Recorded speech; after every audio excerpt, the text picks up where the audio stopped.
តើយើ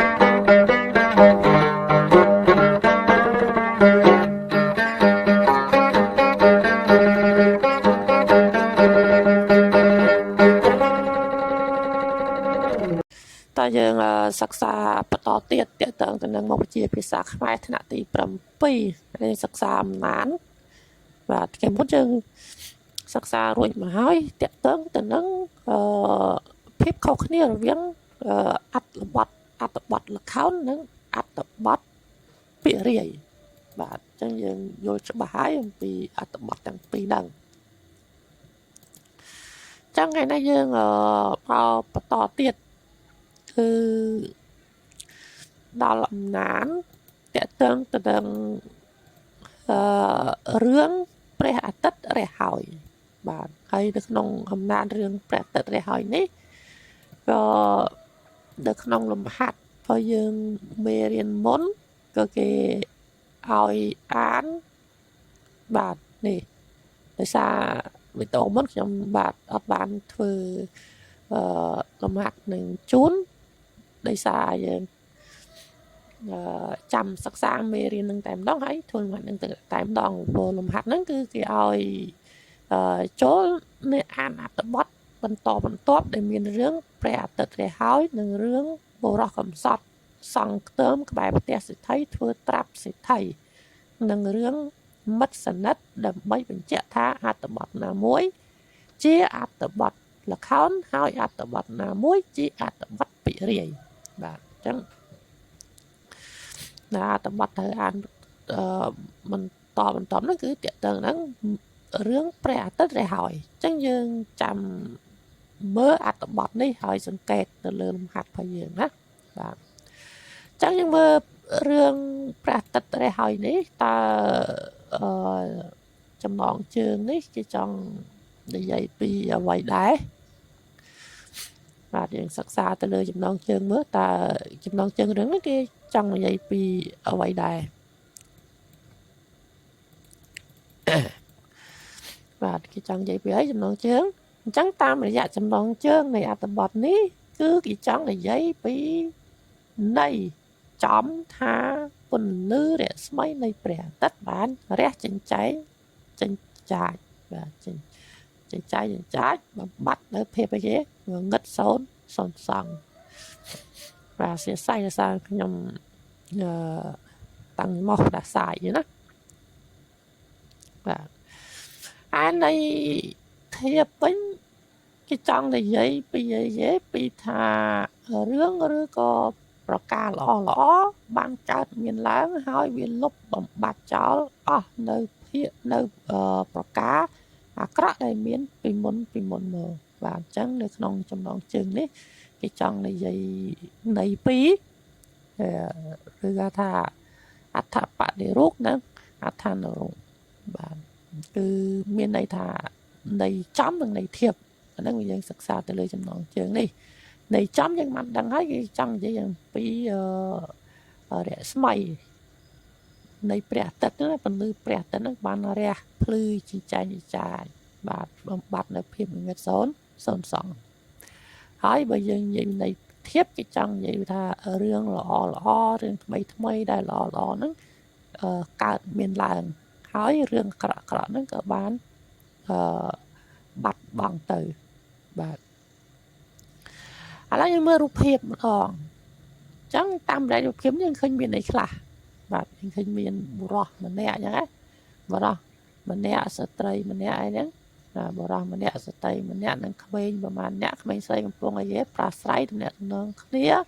ដោយទឹកមុខយ៉ាងម៉េចញញឹមស្រស់ស្រាយអញ្ចឹងណាហើយបុរសពីរនាក់ទៀតកំពុងតែមកតែគេសម្លឹងមើលអ្នកទាំង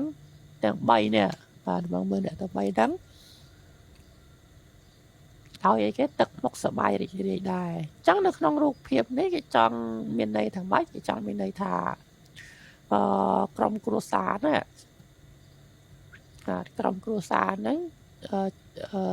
ទើបតែបានដោះស្រាយគេវិបត្តិក្នុងគ្រួសារបានជោគជ័យហើយត្រូវរើគ្នាវិញនិងរស់នៅប្រកបដោយសុភមង្គលមិនចឹងហ៎បាទចាឥឡូវយើង បន្ទាប់ពីបានសិក្សារូបភាពហើយយើងមើលសំណួរសិនហើយចាំអានអត្ថបទបាទសំណួរទី1តើអត្ថបទនេះជាប្រភេទអត្ថបទពាក្យរាយឬជាអត្ថបទល្ខោនទី2ហេតុអ្វីអធិស្ឋានហេតុដូចម្ដេចបានជាក្នុងវគ្គនេះគេប្រើពាក្យថាឆាកហើយមានបញ្ជីរាយនាមឬរាយឈ្មោះតួអង្គនិងបទសន្ទនាបែបនេះទី3តើតួអង្គណាជាតួអង្គឯកតួអង្គណាជាតួអង្គរងហើយតួអង្គណាជាតួអង្គបន្ទាប់បន្សំទី4ហេតុដូចម្ដេចបានជាលោកគីនិងអ្នកស្រទុំមិនចោះសម្រងគ្នាទី5តើតួអង្គណាខ្លះបានព្យាយាមចូលរួមជួយសម្របសម្រួលគ្រួសារលោកគីនិងអ្នកស្រទុំហើយបានទទួលលទ្ធផលវិជ្ជមានឬអវិជ្ជមានទី6នៅទីបំផុតតើគ្រួសារលោកគីនិងអ្នកស្រទុំបានទទួលសុភមង្គលដែរឬទេព្រោះអ្វីទី7ចូលអ្នកចែកថ្នាក់ពាក្យជានាមគុណនាមនិងកិរិយាសព្ទតាមក្រុមនីមួយៗដែលមាននៅក្នុងវគ្គដកស្រង់ខាងលើនេះដោយតែក្រុមនីមួយៗយក5ពាក្យបាទអញ្ចឹងយើងស្ដាប់សំណួរទាំង7ហើយយើងអានអត្ថបទរបស់យើងដោយយកចិត្តទុកដាក់ដើម្បីឆ្លើយនឹងសំណួររបស់យើងបែបនេះអញ្ចឹងនៅក្នុងរឿងព្រះអាទិត្យរះហើយនេះគេដកស្រង់នៅក្នុងឆាកទី3បាទនៅមានតាំងឆាកទី1ទី2អត់ដកមកនិយាយទេគេដកស្រង់ត្រឹមឆាកទី3គឺទស្សនវិជ្ជាក្នុងផ្ទះអ្នកស្រទុំតែម្ដងបាទអញ្ចឹងយើងអានអត្ថបទមកលោករតឥឡូវបើយើងដឹងហេតុការណ៍មិនស្រស់ស្រួលក្នុងវងត្រកូលដូចនេះហើយយើងខំកែខ្លួនម្នាក់បន្តិចនោះវងត្រកូលរបស់នោះវងត្រកូលគង់តែ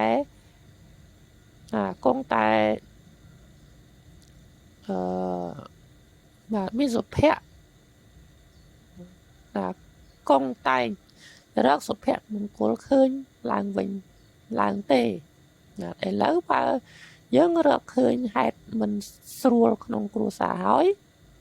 គប្បីសមាជិកទាំងអស់ចេះតាំងចិត្តថាខំកែខ្លួនពូចិត្តនរណាដែលត្រូវចេញថ្លៃស៊ីក្រូឲ្យខ្ញុំមែនតែននាយអឿននៅឲ្យស្ងៀមសិនពូចាំចាប់ចង់ចាប់ដើមរឿងមួយសិនអ្នកស្រទុំកែមិនកើតទេលោកបើដបស្រានៅតែដៃអញចឹងលោកគីអញផឹកអញចឹងហើយបើប្រពន្ធវារៀបខ្លួនអញចឹងនោះអ្នកស្រទុំខ្ញុំនៅតែអញ្ចឹងកំណើតខ្ញុំយ៉ាងម៉េចយ៉ាងនឹងហើយលោកគីអញផឹកទៀតហៀបនឹងចាក់ស្រាបើស្រាផឹកលោករត់អីយ៉យឈប់សិនខូចតាអស់ហើយតាំងនាមអ្នកទាំងអស់គ្នាដែលជួបជុំក្នុងពេលនេះខ្ញុំសូមអង្វរលោកខាងនោះមើលមុខលោកគីឲ្យបោះបង់ការពិសាស្រាចោលទៅខ្ញុំសូមអ្នកខាងនោះឲ្យចេះលៃលើកជាស្ត្រីមានផ្ទះគឺរៀបចំកាយឲ្យល្មមចេះប្រើសម្ដីផ្អែមល្ហែមនឹងស្វាមីរៀបចំផ្ទះសម្បែងឲ្យសមរម្យទៅជាទ្រនំមួយដែលមានសុភមង្គលតើអ្នកទាំងអស់គ្នាយល់ដូចខ្ញុំទេលោកចិនខ្ញុំនេះជាងគេជាងឯងហើយសូមឲ្យតែស្រស់ស្រួលនឹងគ្នាទៅសង្គមខ្មែរយើងមិនទាន់រៀបរយល្អម្លោះហើយប្តីដែលចេះត្រូវតាំងចិត្តជាអ្នកសន្តោសប្រពន្ធដែលច្រើនជាអ្នកមិនសូវមានចំណេះត្រូវតាំងចិត្តជាអ្នកតាមប្តីខ្លះផងចង្អុលទៅនាយអឿននិងនាយភ័ព្វយុវជនជំនាន់ក្រោយដែលបានរៀនសូត្រនៅសាលាដូចគ្នានោះពួកគេនឹងក្លាយជាវង្សត្រកូលនៃអនាគតមួយល្អជាមិនខានអ្នកស្រទុំ លោកដែលមិនទាន់ស្គាល់ទុក្ខវេទនាខ្ញុំច្បាស់ចេះតែថាឲ្យខ្ញុំងាយលោកគិតមើលខ្ញុំជាអ្នករក្សាសិលទៅវត្តមានប្តីបន្តិចមានគេប្រាប់ថាហ่ะនៅឯបបប៉ូលីសឯនោះព្រោះស្រវឹងជ្រុលបន្តិចថាហ่ะដួល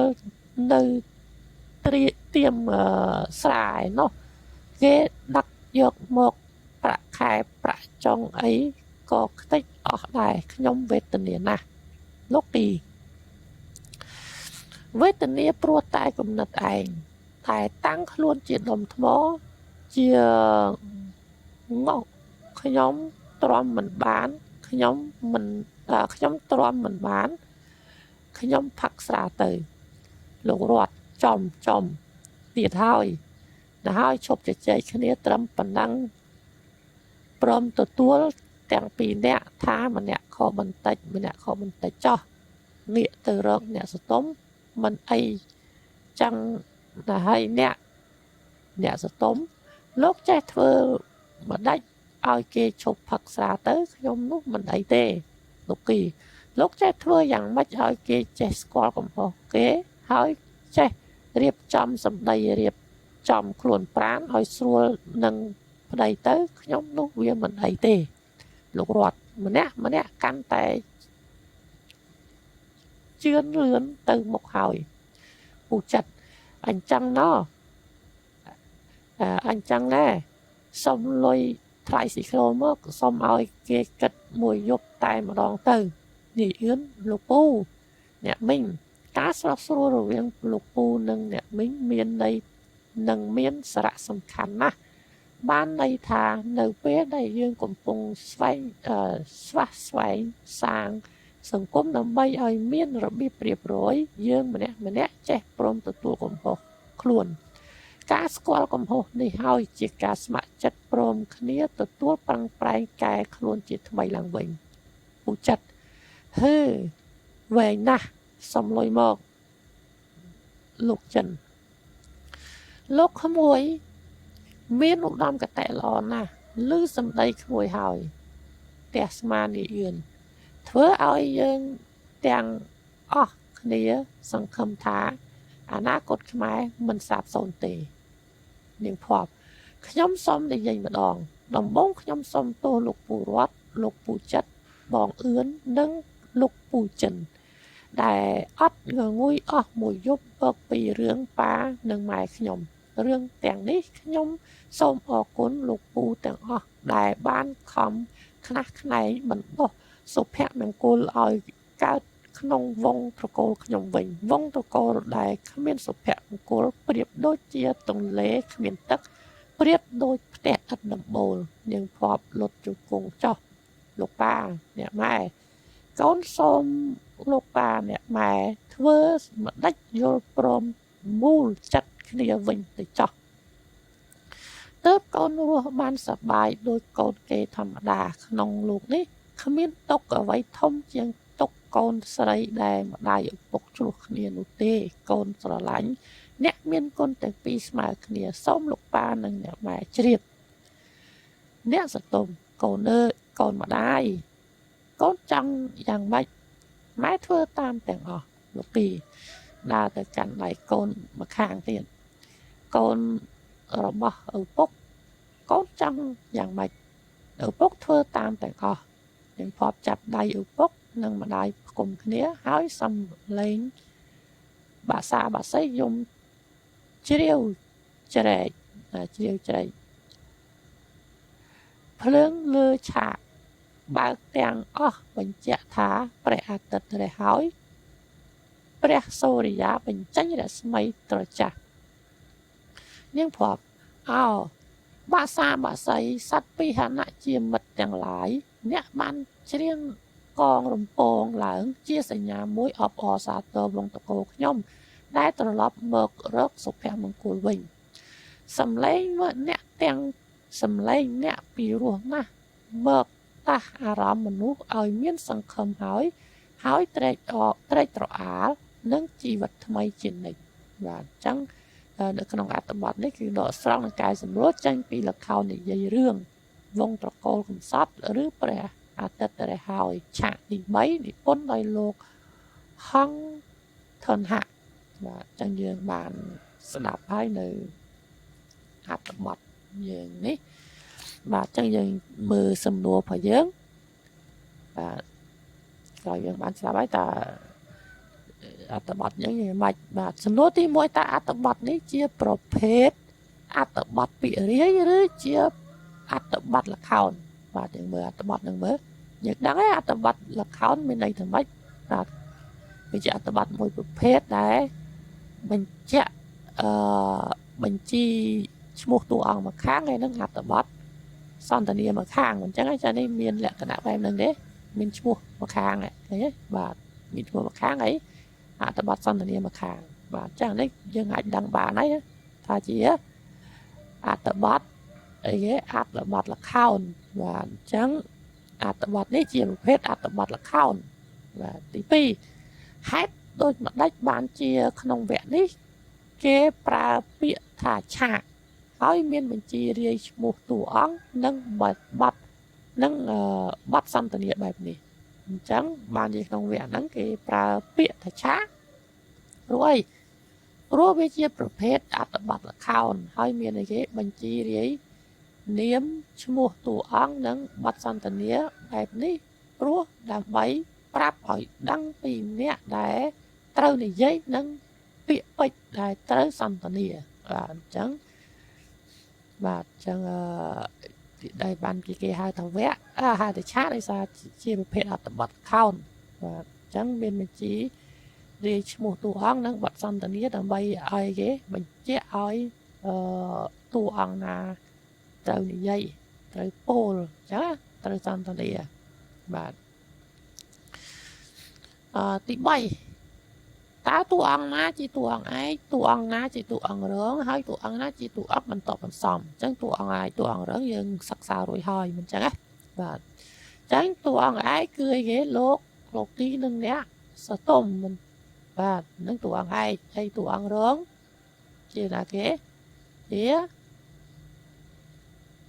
ជាណាគឺលោករតលោកចិននិងនាយអឿននិងភ័ព្វមិនអញ្ចឹងហើយតួអង្គតបសំនោះគឺពុចិត្តអ្នកលោកស្រូបាទអញ្ចឹងទី4ហេតុដូចម្ដេចបានជាលោកទីនិងអ្នកសតុំមិនចោះសម្រងគ្នាបាទអញ្ចឹងមូលហេតុអីអញ្ចឹងបានជាលោកទីនិងអ្នកសតុំមិនចោះសម្រងគ្នាព្រោះលោកទីនេះជាមនុស្សមិនយើងមើលស្ដាប់អត្ថបទហ្នឹងជាមនុស្សប្រមាក់ផឹកស្រាម្នាក់បាទជាមនុស្សប្រមាក់ហើយអ្នកស្រីសតុំហ្នឹងមិនបានអីគេជាសត្រីដែលមិនបានរៀបចំផ្ទះសម្បែងក្នុងនាមជាសត្រីមានផ្ទះណាមិនបានល្អបាទអញ្ចឹងហើយបានជាលោកទីហ្នឹងផឹកស្រាបាទតទៀតទី5តើតួអង្គណាខ្លះបានព្យាយាមចូលរួមជួយសម្របសម្រួលគ្រួសារលោកទីនិងអ្នកសតុំហើយបានទទួលលទ្ធផលវិជ្ជមានឬក៏អវិជ្ជមានអញ្ចឹងអ្នកណាខ្លះអ្នកដែលព្យាយាមចូលរួមជួយសម្របសម្រួលគ្រួសារលោកទីអ្នកណាខ្លះគឺមានលោកអីគឺលោករតអញ្ចឹងណាមានលោករតមានលោកចិនមាននាយអឿនហើយសិក្សាសម្រាប់របស់ពួកគាត់នេះយ៉ាងម៉េចគឺទទួលបានលទ្ធផលវិជ្ជមានអញ្ចឹងធ្វើឲ្យលោកទីនិងអ្នកសតុំហ្នឹងស្រស់ស្រួលគ្នាវិញបាទប្រើស្រស់ស្រួលគ្នាវិញទី6នៅទីបំផុតតើគ្រួសារលោកទីនិងអ្នកសតុំទទួលបានសុភមង្គលដែរឬទេព្រោះអ្វីបាទអញ្ចឹងទីបំផុតក្រោយពីលោកទីអ្នកសតុំព្រមស្រស់ស្រួលគ្នាហើយធ្វើឲ្យយ៉ាងម៉េចធ្វើឲ្យគ្រួសាររបស់លោកទីនិងអ្នកសតុំហ្នឹងយ៉ាងម៉េចគឺទទួលបានសុភមង្គលព្រោះលោកទីនិងអ្នកសតុំហ្នឹងព្រមស្រស់ស្រួលគ្នាឡើងវិញឈប់ទាស់តែងគ្នាដូចមុនទៀតហើយបាទកាលណាស្រស់ស្រួលគ្នាលែងមានការឈ្លោះទាស់តែងគ្នាធ្វើឲ្យគ្រួសារហ្នឹងយ៉ាងម៉េចសប្បាយចិត្តរីករាយមានសុភមង្គលឡើងវិញហើយទី7បាទទី7ចូលអ្នកចែកឋានៈ ពាក្យជានាមគុណនាមនិងកិរិយាមានក្រុមនីមួយៗដែរមាននៅក្នុងវគ្គដកស្រង់ខាងលើចឹងនេះគេឲ្យយើងចែកថ្នាក់បាទគេចែកថ្នាក់មានថ្នាក់អីខ្លះបើខ្ញុំទៅសេមកមានគេចែកថ្នាក់ជានាមបាទជានាមហើយជាអីទៀតជាគុណនាមបាទជានាមបាទជាគុណនាមទៀតហើយនឹងជាកិរិយាបាទខ្ញុំទៅសេកាត់ចឹងដោយសារពិបាកទៅសេបាទជានាមនិងកិរិយាចឹងគេចែកថ្នាក់យ៉ាងម៉េចចឹងហ្នឹងហើយនាមមានអីខ្លះក្នុងវគ្គដកស្រង់ហ្នឹងនេះជាពាក្យអីគេខ្លះដែលជានាមយើងរើមើលបាទយើងរើមើលសិនបាទឥឡូវយើងទៅសេមកហេតុការណ៍មិញអានមិញឃើញមានហេតុការណ៍ដល់ចឹងរកឃើញបាទមានពាក្យហេតុការណ៍ជានាមបាទហេតុការណ៍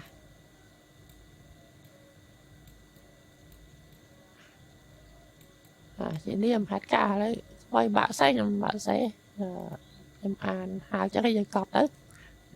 នាមមានហេតុការណ៍មានអីទៀត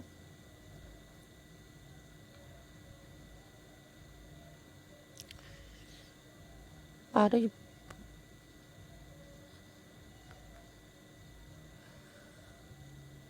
ហេតុការណ៍មិញ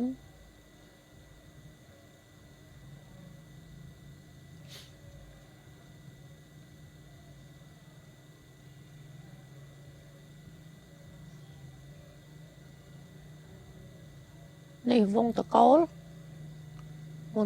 នាមនេះហេតុការណ៍នេះឃើញហើយបាទនេះហេតុការណ៍អាហ្នឹងជានាមហេតុការណ៍វងតកូលមួយទៀតសុភមង្គលណាសុភមង្គលហើយនេះសមាជិកបាទសមាជិកនេះគេជានេះដែរនាមដែរបាទហើយនឹង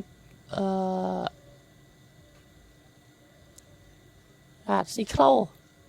ជានាមដែរស៊ីក្លូបាទប៉ុណ្ណឹងទៅព្រោះគេឲ្យរើប៉ុន្មានមិញរើ5ហ៎សម្រាប់នេះក្នុងមួយក្រុមគឺរើ5ពាក្យអញ្ចឹងបាន5ពាក្យហើយបាទតាមរើគុណនាមដងបាទគុណនាមបាទយើងរើគុណនាមមានអីខ្លះតិចណាបាទតែមហែមឯគុណនាមហើយបាទគុណនាមតែមហែមឃើញទេបាទតែមហែមហ្នឹងគុណនាមហើយបាទមួយនេះគុណនាមដែរបាទមួយគុណនាមដែរ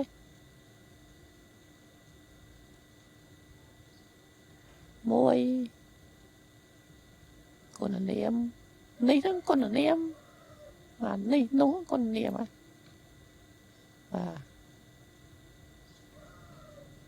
នេះគុណនាមដែរនេះត្រចាស់រស្មីត្រចាស់នេះក៏គុណនាមដែរបាទប្រហែលហើយ5ហើយបាទ5ទៅ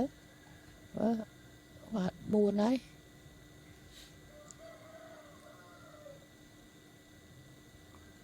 បាទដូចពាក្យ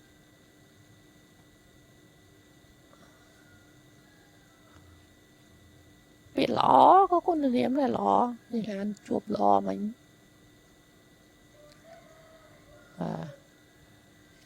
ពាក្យល្អនោះគឺគុណនាមដែរបាទ5ហើយល្អមួយទៀតណាពាក្យល្អមួយទៀតបាទឥឡូវកិរិយានេះច្រៀងកិរិយាបាទច្រៀងនិងកិរិយាអញ្ចឹង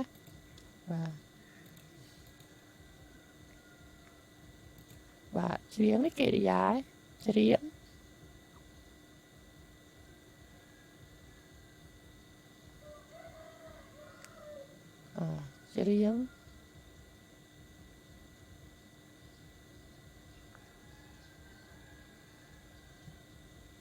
tiết là giống đấy giống cái giá thì ăn vó cái giá đấy ăn vó cái giá và thầy bịa bịa phắc đây phắc á và nó cái giá đài và thì ở hai đấy ban mà đấy muối phí bảy buồn mới tiết bịa bịa chanh có cái giá đấy phải chanh và chẳng pram chẳng bịa chanh và chẳng miễn ở hai sầm nuôi dưỡng purple lắm và chẳng dưỡng sắc sạp bạn ấy cho đấy chăm chục niên đời video khói tiệt bạt xong con cha cho lại nát không ăn nông căng video bạt con cha